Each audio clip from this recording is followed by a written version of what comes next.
치매 전문 유튜브 채널 똑똑. 안녕하세요. 치매 전문 유튜브 채널 똑똑의 주치 정답 정혜진입니다. 오늘은 이제 치매 어르신이나 좀 나이가 있어서 돌봄을 받아야 되는 어르신들을 집에 모시고 있는 경우에 이런 재가 상황에서 만날 수 있는 여러 가지 응급 상황에 대한 이야기를 좀 해보려고 해요. 저희가 시설에 어르신을 모시고 있는 경우에는 시설 차원에서 항상 요양보호사라든지 간호인력이라든지 하는 분들이 있고, 그 안에서 응급 상황이 발생을 했을 때 바로바로 처치가 가능하지만, 집에서 모시고 계시는 경우라고 한다면 어떤 상황이 응급 상황인지부터 이해를 하고 있어야 그것에 대해서 어떻게 대처를 할 수 있을지 좀 바로바로 알 수 있기 때문에 이 부분에 대해서 오늘 좀 몇 편에 걸쳐서 이야기를 진행을 해볼까 합니다. 사실 시설에 계시는 어르신들은 대체적으로 중증도가 높고, 시설이라는 특수한 공간에서 여러 가지 갖추어진 인력에 의해서 서비스가 제공이 되기 때문에 응급 상황에 대한 대처도 좀 바로바로 이루어질 수 있고, 게다가 중증 어르신이 많다 보니까 이곳에 있는 돌봄 종사자분들은 현장 경험이 많고 그것에 대해 대처를 해본 경험들이 대부분 있습니다. 그래서 바로바로 대처가 가능한데요. 사실 집에서 어르신을 모시고 있는 경우에는 이제 요양보호사 선생님들도 그렇고 가족분들도 그렇고 응급 상황에 대한 경험이 없는 경우가 많고, 그리고 처음 맞닥뜨리는 상황인 경우도 많습니다. 그러다 보니까 대처가 좀 미숙하거나 너무 당황해서 어떻게 해야 될지 좀 혼란을 겪게 되는 경우들을 많이 보는데요. 오늘 영상을 참고하셔서 보통 어르신이 원래 가지고 계시던 기저질환을 참고해서 잘 살펴보시기 바랍니다. 우선 응급 상황이 발생했을 때 크게 나누어서 두 가지로 볼 수가 있는데요. 굉장히 위급 상황이 높을 때와 위급 상황이 조금은 낮은 순간입니다. 그래서 위급 상황이 높을 때에는 주로 의식이 없거나 호흡이 없거나 하는 정도의 좀 급박한 상황일 때에는 사실 앞뒤 없이 무조건 119에 전화를 하시는 게 가장 빠른 방법이고요. 그 다음에 이제 가족분들이라든지 혹은 뭐 기관이 있다면 시설이나 기관의 기관장에게 연락을 한다든지 하는 순서가 되겠지만, 위급도가 조금 낮다라고 생각이 되고 어르신이 의식이 있고 어느 정도 좀 그 행동이 가능하실 때에는 그 기관장이나 시설에 있는 의료 인력에게 먼저 연락을 하시고 그 가이드에 따라서 119에 연락을 하던가 혹은 병원에 모시고 가던가 하는 순서대로 진행을 하시면 될 것 같습니다.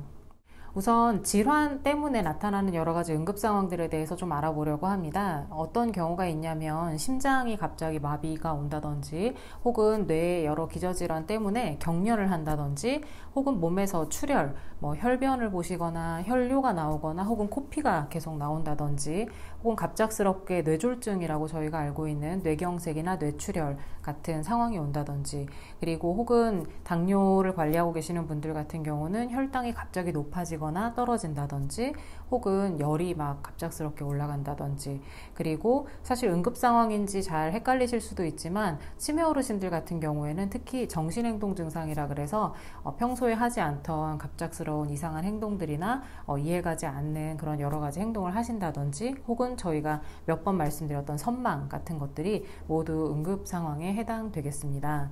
하나씩 살펴볼게요. 우선은 심장마비에 대한 얘기를 먼저 해보면, 심장마비는 사실 고혈압, 고지혈증 혹은 심장이나 뇌의 다른 여러 가지 기저질환을 가지고 계신 경우에는 항상 좀 조심을 하고 이런 일이 일어날 것에 대한 대비를 하고 계셔야 되는데요. 보통 심장이 마비된다라고 하는 건 심장이 지금 현재 규칙적으로 뛰지 못하고 멈추어 있거나 혹은 기능이 부분적으로 마비되어 있는 상황을 말합니다. 보통 젊은 분들이 심장마비가 오면 협심증이든 심장마비든 통증이 강하게 오면서 급작스러운 통증, 그러면서 바로 119를 불러야 된다라는 상황에 대해서 얘기를 할 수가 있는데, 어르신들 같은 경우는 심장마비나 협심증이 굉장히 좀 고요하게 오는 경우가 많습니다. 갑자기 이렇게 졸음을 계속, 평소에 자지 않던 시간에 계속 잠을 잔다든지, 혹은 체했다고 답답하다라고 소화가 안 된다라고 계속 얘기를 하시는 경우도 있는데요.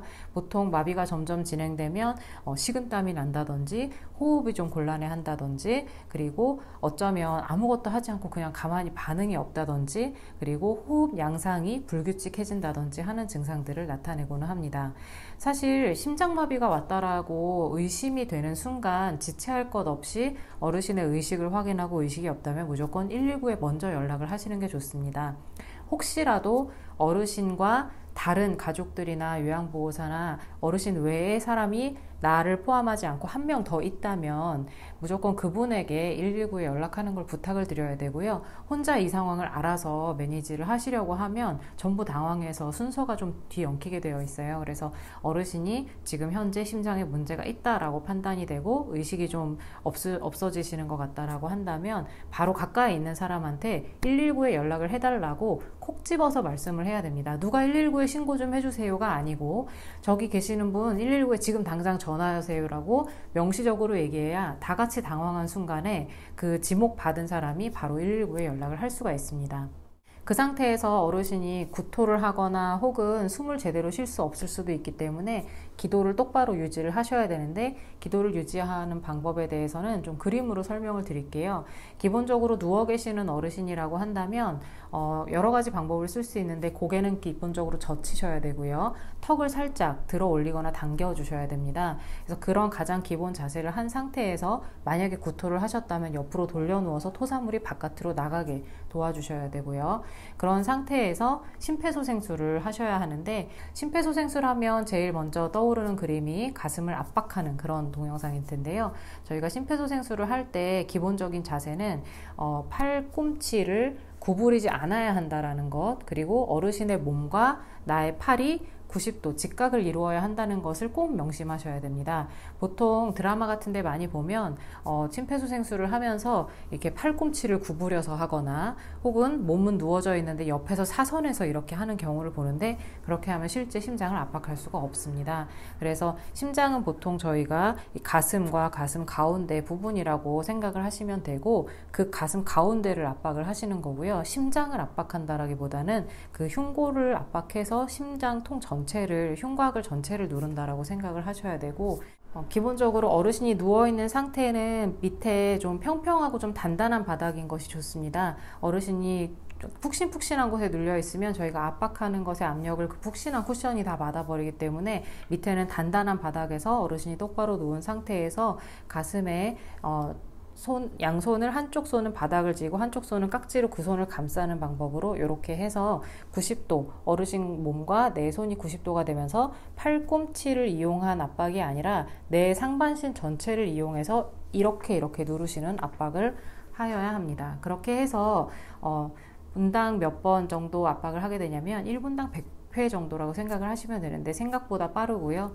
흉부 압박을 할 때에는 저희가 어르신이 다칠까봐 좀 이렇게 힘껏 누르지 못하는 경우들을 많이 보는데요. 어르신의 몸 전체를 옆에서 봤을 때 적어도 5cm 이상 들어갈 수 있도록 그렇게 힘껏 압박을 해주셔야 심장까지 그 힘이 전달이 된다는 걸 꼭 명심하시기 바랍니다.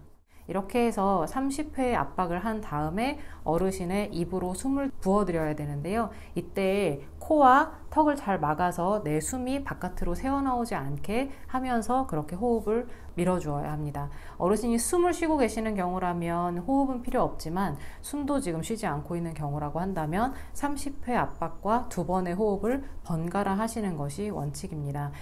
그렇게 빨리 할수록 어르신이 119가 올 때까지 심장의 순환을 유지할 수 있는 가장 좋은 방법이니까요. 그렇게 유지를 해주시고요. 인공호흡을 할 때 최대한 깊고 길게 그리고 어르신의 코와 턱을 막아야 된다는 것 주의하시기 바랍니다. 심장마비가 왔을 때 대처 방법에 대해서 좀 이렇게 얘기를 해봤는데요. 요새는 이제 CPR이라고 하죠. 심폐소생술 교육을 일반인 분들도 받으실 수가 있습니다.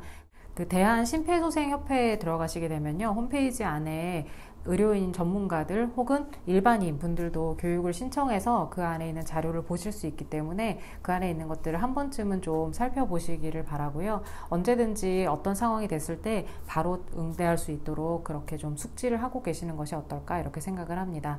지금까지 치매 전문 유튜브 채널 똑똑의 주치 정답 정혜진이었습니다. 감사합니다.